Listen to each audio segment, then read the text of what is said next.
জাহিদুল ইসলাম। ভিন্ন প্রসঙ্গ, Facebook, Twitter, computer games বইয়ের পাঠকের কোনো ক্ষতি করতে পারে না, তাই বই পড়ুয়া সবসময় ছিল, থাকবে বলেছেন বিশ্ব সাহিত্য কেন্দ্রের প্রতিষ্ঠাতা আব্দুল্লাহ আবু সাইদ। শুক্রবার সকালে রাজধানীর রমনা বটমূলে সেরা শিশু পাঠকদের পুরস্কার বিতরণের উদ্বোধনী অনুষ্ঠানে তিনি একথা বলেন। বিশ্ব সাহিত্য কেন্দ্রের দেশভিত্তিক বই পড়া কার্যক্রমে ঢাকা মহানগরী এলাকার শিশুদের পুরস্কার বিতরণী অনুষ্ঠানে রাজধানীর ১১৫টি স্কুলের ৭,০০০ শিশুর কলকাকলিতে মুখর ছিল রমনা বটমূল। ৪০,০০০ শিশুর মধ্য থেকে পরীক্ষা নিয়ে এই ৭,০০০ শিশুকে বই পড়া পুরস্কারের জন্য নির্বাচিত করেছে বিশ্ব সাহিত্য কেন্দ্র।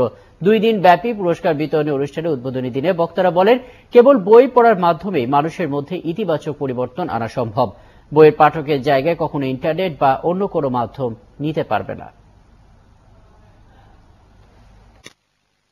পরিষ্কার একটা ডিস্টিংশন আছে, যে বাচ্চারা বই পড়ে এবং যে বাচ্চারা বই পড়ে না। যে বাচ্চারা বই পড়ে তাদের জীবন সবসময় আনন্দময়, আর যারা বই পড়ে না তাদের জীবন সবসময় বোরিং। যে বই পড়া শিখে গিয়েছে তার বন্ধুকে, তার বন্ধু হচ্ছে কবি রবীন্দ্রনাথ ঠাকুর, তার বন্ধু হচ্ছে কাজী নজরুল ইসলাম, তার বন্ধু হচ্ছে জীবনানন্দ দাশ, তার বন্ধু হচ্ছে রোল ডাল। সে তো সাধারণ মানুষের সঙ্গে সময় কাটাচ্ছে না, সে তো পৃথিবীর শ্রেষ্ঠ মানুষের সঙ্গে সময় কাটাচ্ছে।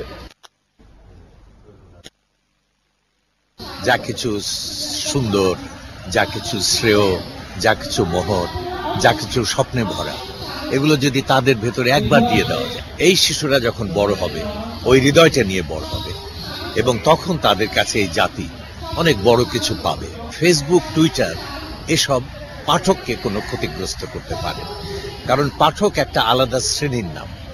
তারা চিন্তাশীল, তারা মননশীল, তারা আধা দার্শনিক।